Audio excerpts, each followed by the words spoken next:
कि आपके सामने दो सिचुएशन है। पहली सिचुएशन में यहां पर V3 लगा देना, यदि आप वहां गए होते तो आप उससे मिलते। If you had gone there you would have met him, if you had gone there you would have met him. और यदि आप यहां होते, यदि आप यहां होते तो मैं आपकी मदद करता। ठीक है भाई, यदि आप यहां होते तो मैं आपकी मदद करता। If you were here, if you were here I would help you, I would help you. यदि वह मेरा दोस्त होता तो मैं उसकी मदद करता। इफ, यदि वो मेरा दोस्त होता, if he were my friend, मैं उसकी मदद करता। I would help him. ठीक है, यदि वो मेरा दोस्त होता तो मैं उसकी मदद करता। If he were my friend I would help him. यदि आप स्टेज पर होते तो आप बोलते। If you were on the stage you would speak. यदि कल मैं आपके साथ वहां होता तो मैं आपकी मदद जरूर करता। If I were with you there yesterday I would surely help you, I will definitely help, I would definitely help you. ठीक है, तो इस तरीके से आपका बनेगा। अब अंटिल अनलेस स्टार्ट हो रहा है भाई। अंटिल अनलेस जब तक नहीं, यदि नहीं, दोनों का मतलब क्या होता है? जब तक नहीं, यदि नहीं। अंटिल अनलेस के बाद आने वाला सेंटेंस कभी भी नेगेटिव नहीं होता है। This is very very very important, जो आप सबको दिमाग में फिट कर लेना है कि अंटिल अनलेस के बाद आने वाला सेंटेंस नेगेटिव नहीं होता है dear students. Yes, until unless के बाद आने वाला सेंटेंस कभी भी क्या नहीं होता है? नेगेटिव नहीं होता है। अंटिल और अनलेस अगर आपको याद हो तो मैंने आपको पढ़ाया था कंजंक्शंस, बहुत ही डिटेल में बताया था। जब तक आप सुनोगे नहीं, अंटिल अनलेस यू लिसन, जब तक आप वहां जाओगे नहीं, until unless you go there, जब तक आप यहां आओगे नहीं, until unless you come here, जब तक आप कुछ नया करोगे नहीं, until unless you do something new, आपको कुछ नया सीखने को नहीं मिलेगा। You will not learn anything new, you will not learn anything new. जब तक आप बोलोगे नहीं, अंटिल अनलेस यू स्पीक, जब तक आप सुनोगे नहीं, अंटिल अनलेस यू लिसन, जब तक आप आओगे नहीं, अंटिल अनलेस यू कम, जब तक आप जाओगे नहीं, until unless you go. This is the way to practice, this is the way to use. बस ऐसे समझ जाना, ऐसे समझ गए मतलब सारी चीज आपको समझ में आ जाएगी। तो जब तक आप वहां जाओगे नहीं, until unless you go there. मैंने कहा जब तक आप इंग्लिश बोलोगे नहीं आपको समझ में नहीं आएगा। Until unless you speak English you will not understand. तो दिस इज एक्चुअली, अब दोनों के बीच में डिफरेंस अगर देखें तो मैंने आपको डिफरेंस भी बता दिया था कि अंटिल अनलेस के बीच में एक छोटा सा माइनर डिफरेंस है। और वो डिफरेंस क्या है कि भाई अंटिल अनलेस का उपयोग जो होता है कंडीशन के लिए होता है, शर्त के लिए होता है। और अंटिल आपको पता ही कहाँ यूज करते हैं, जो समय के साथ कंडीशन रखते हैं उसके लिए यूज होता है। चलिए आगे हम लोग बढ़ते हैं बिना टाइम वेस्ट किए। जल्दी जरा फटाफट आ जाओ सभी के सभी। देखो ये आपके यहां पर आ गए हैं एज लॉन्ग एज जब तक, एज सुन एज जो ही जैसे ही, एज लॉन्ग एज जब तक। तो एज लॉन्ग एज जब तक आप पढ़ाई करोगे, as long as you study, आप पास होगे, you will pass. As long as और एज सुन एज के बाद कभी भी फ्यूचर वाला टेंस यूज नहीं करना है। ठीक है, चलो अब इधर ध्यान दो सब। मैंने कहा जब तक आप सीखोगे, जब तक आप सीखोगे आप ग्रो करोगे, या जब तक आप सीखते रहोगे आप ग्रो करोगे। बताओ क्या बनेगा इंग्लिश में? As long as you keep learning, as long as you keep learning, जब तक आप सीखते रहोगे आप ग्रो करते रहोगे, you will keep growing, you will keep growing. इस तरीके से बनेगा आपका।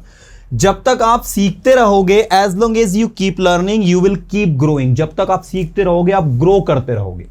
जब आप सीखना बंद कर दोगे, when you stop learning you will stop growing. Once you stop learning you will stop growing. जहां एक बार आप सीखना बंद कर दोगे आप ग्रो करना भी बंद कर दोगे। And that is why I would say to all of you now, so this is all about the next. As soon as ज्यों ही जैसे ही मैं वहां गया, as soon as I went there, जैसे ही मैं यहां आया, as soon as I came here. ठीक है, जैसे ही उसने पढ़ाई की, as soon as he studied, जैसे ही वह क्लास में आया सभी खड़े हो गए, as soon as he came into the class, as soon as he came into the class everybody stood up, everybody stood up, जैसे ही वह क्लास में आया सभी जो है खड़े हो गए। चलो इसके बाद है बिफोर और आफ्टर। भाई बताने की जरूरत नहीं, बिफोर और आफ्टर ये भी मैं कंजंक्शंस में आपको डिटेल में पढ़ा चुका हूं, बहुत अच्छे से पढ़ा चुका हूं। आपके बोलने से पहले मैं बोल दूंगा I will speak before you speak, आपके बोलने के बाद मैं बोलूंगा I will speak after you speak, है ना, I will speak after you speak. तो इस तरीके से बिफोर आफ्टर आपका यूज होता है। हार्डली हैड को कैसे यूज करते हैं, मुश्किल से उसने 2 सेंटेंस बनाए ही थे। Hardly had he made 2 sentences, है ना, तो हार्डली हैड के साथ आपको व्हेन लगाना है, नो सूनर के साथ आपको देन लगाना है, तो नो सूनर के साथ देन, हार्डली हैड के साथ व्हेन, नो सूनर के साथ देन, हार्डली हैड के साथ व्हेन, नो सूनर के साथ देन, हार्डली हैड के साथ व्हेन। 1 2 बार 3 बार 4 बार पढ़ोगे वैसे ही आपको याद हो जाएगा।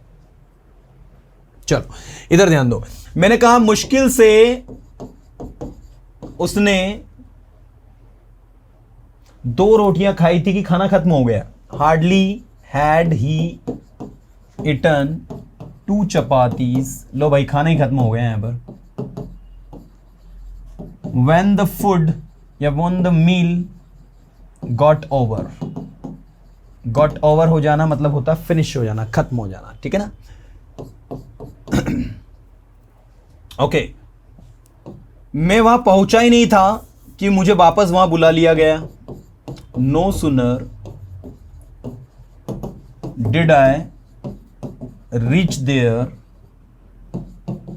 Then I was called back. चलो इधर देखो, तो ज्यों ही जैसे ही पुलिस आई, as soon as police came the thieves run away. Thieves run away मतलब चोर क्या हो गए, भाग गए। तो ये भी मैं एज सुन एज भी आपको पढ़ा चुका हूं, एज नो सुनर डिड भी पढ़ा चुका हूं, हार्डली हैड आई भी पढ़ा चुका हूं, दो ऑल्दो भी पढ़ा चुका हूं। इसके साथ क्या लगाते हैं, यट। सारा का सारा कंटेंट आपने कंजंक्शंस का पढ़ा हुआ है। मैंने कहा यद्यपि वो मेरा दोस्त है लेकिन वो मेरी मदद नहीं करता है, although he is my friend yet he doesn't help मी। और ऐसे ही मे बी, भले ही वो मेरा फ्रेंड है। देखो यहां पर ये 3 66, 67 और 68 ये तीनों जो है एक जैसा मतलब दे रहे हैं, पॉइंट टू बी नोटेड। तो देखो भाई, दो यद्यपि, ही मे बी भले ही वो मेरा दोस्त है, he may be my friend but he doesn't help me, लेकिन वो मेरी मदद नहीं करता है। इवन इफ, नो मैटर, इसका मतलब भी यही होता है, भले ही वो छोटा बच्चा है। Even if he is a child still he is very brilliant, फिर भी बहुत ज्यादा ब्रिलियंट है। देखो इसमें स्टिल लगा है, इसमें बट लगा है और इसमें येट लगा है। याद रखना तीनों सेंटेंस में अलग अलग चीजें यूज हो रही है। ये स्टिल से जुड़ रहा है, ये बट से जुड़ रहा है और ये येट से जुड़ रहा है, राइट। तो ये थोड़ा सा आप लोगों को ध्यान देने वाली बात यहां पर आई है। और तीनों एक जैसे हैं, एक बार पढ़ोगे याद हो जाएगा। देता हूं, दिया है, ये तो मैंने आपको पढ़ा ही दिया है सबको। मैं आपको बोलने देता हूं आई लेट यू स्पीक, मैं आपको जाने देता हूं आई लेट यू गो, मैं आपको आने देता हूं आई लेट यू कम, मैं आपको लिखने देता हूं आई लेट यू राइट। ऐसे ही खाते खाते, बोलते बोलते, मैंने कहा मैं बोलते बोलते थक गया तो आई टायर्ड या एग्जॉस्टेड वाइल स्पीकिंग, खाते खाते या खाते वक्त, दो मतलब निकलते हैं इसके। आपने कहा मैं बोलते बोलते थक गया या मैं बोलने के दौरान थक गया, तो आप कहेंगे आई गॉट टायर्ड, और you can say I tired while speaking, I tired while speaking. वो टीवी देखते देखते सो गया, बताओ क्या बनेगा इंग्लिश में, वो टीवी देखते देखते सो गया। बोलो सभी, he slept while watching TV, he slept while watching TV, he slept जो सो गया वाइल वॉचिंग टीवी, टीवी देखते वक्त वो सो गया, राइट। मैं खाना खाते खाते कभी किसी से बात नहीं करता, I never talk with anyone while eating food. मैं खाना खाते खाते कभी टीवी नहीं देखता, I never watch TV while eating food, I never watch TV while eating food. This is the thing. इसको कंप्लीट करते हैं हम लोग, 1 बाय 1 चलेंगे तो ज्यादा बेस्ट रहेगा। इसके बाद देखो वाइल हो गया, मैंने कहा इंग्लिश सीखकर, तो बाय लर्निंग इंग्लिश। आप इंग्लिश सीखकर क्या करोगे, what will you do by learning English, what will you do by learning English. और ऐसे देखो, ये है आपका past participle, having V3, past participle, ये आपका एक पास्ट पार्टिसिपल है, इसको याद रखना। खाना खाकर, ओके, खाना खाकर मैंने क्लास अटेंड करी, तो आप इसकी इंग्लिश बनाओगे having eaten food comma I attended class. Having eaten food I attended class. चलो तो ये हो गया आपका हैविंग इटन फूड वाली सिचुएशन भी हो गई। इसके बाद हुआ है, हुई है, हुए हैं, ये थोड़ा ध्यान देना 73 सभी। कुछ वर्ब जैसे मैंने कहा वियर, स्टैंड, हैंग, सीट, इनके साथ जब आप आईएनजी लगाते हो तो आपको किस बात का ध्यान देना है वो भी समझ लो। जैसे आपने कहा मैं कुर्सी पर बैठा हुआ हूं, तो आप इंग्लिश में कहेंगे I am sitting at the chair. आप इसकी इंग्लिश बनाओगे तो आप बनाओगे I am sitting at the chair, मतलब मैं कुर्सी पर बैठा हुआ हूं। मेरे पापा मेरे सामने खड़े हुए हैं, my father is standing in front of me, my father is standing before me. मुझे ब्लैक शर्ट पहना हुआ है, I am wearing black shirt. तो जब भी हुआ है, हुई है, ये वाली सिचुएशन के लिए आपको सब्जेक्ट टू बी वर्ब मतलब is am are, was were, will be use करना है और वर्ब में आईएनजी और ऑब्जेक्ट लगाना। तो ये सिचुएशन है आपकी और ये कुछ स्पेसिफिक वर्ब है, इन्हीं के साथ करना है। यही मतलब हुआ है कि देगा। मैंने कहा बोलना मना है, नो स्पीकिंग। धूम्रपान मना है, नो स्मोकिंग। घर के आगे बोर्ड लगाते ना, यहां पार्किंग करना मना है, नो पार्किंग हियर। तो लोग क्या करते हैं, नो को काट देते हैं, तो बचता क्या है, पार्किंग हियर, मतलब यहां पार्क कर दो। फिर यहां बोलना मना है, नो स्पीकिंग हियर। यहां बातें करना मना है, नो टॉकिंग हियर। इसको सीख लो, सिंपल सा यूज है। चलो 75 76 भी फटाफट देख लेते हैं और उसके बाद कल हमारा इसका दी एंड हो जाएगा। यहां तक पूरा करवा देता हूं मैं आपको। मैंने कहा मैं इंग्लिश बोलता तो हूं, ये एम्फेटिक सेंटेंस है आपके।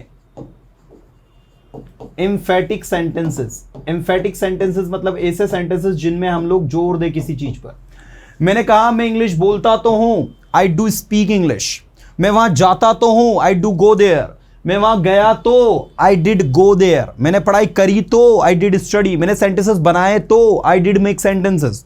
मैंने खाना खाया तो आई डिड ईट फूड। तो इस तरीके से डिड को, डू डज को हम लोग यूज करते हैं। नेक्स्ट, वो मैं ही हूं जो आपकी मदद करता हूं, it is me who help you, या it is I who help you. वो रवि ही है जो लेट आता है, it is Ravi who comes late, who comes late. और वो रवि ही है जिसे तुमने पीटा, इट इज रवि जिसे तुमने पीटा। whom you beat की सेकंड फॉर्म हो जाएगी बेट, ठीक है ना। It is Ravi whom you beat, वो रवि ही है जिसे तुमने पीटा। तो इस तरीके से आप इसको देखो, यहां पर आपने क्या यूज किया, whom। वो मैं ही हूं, it is me who knows everything about you. वो मैं ही हूं जो आपके बारे में सब कुछ जानता हूं। मैं निश्चित ही वहां जाऊंगा, I will surely go there, I will certainly go there. Certainly and surely दो वर्ड आपको यहां पर दिए हैं, आप देख सकते हैं। I will certainly go there, I will surely go there. निश्चित ही मैं उसकी मदद करूंगा, I will surely help him, I will definitely help him. तो श्योरली, डेफिनेटली, निश्चित ही, सिंपल सा एक दो आपकी श्योरली, एक और वर्ड इसमें नोट कर लेना, डेफिनेटली। तो इसको भी हमने इसमें ऐड कर दिया था 7।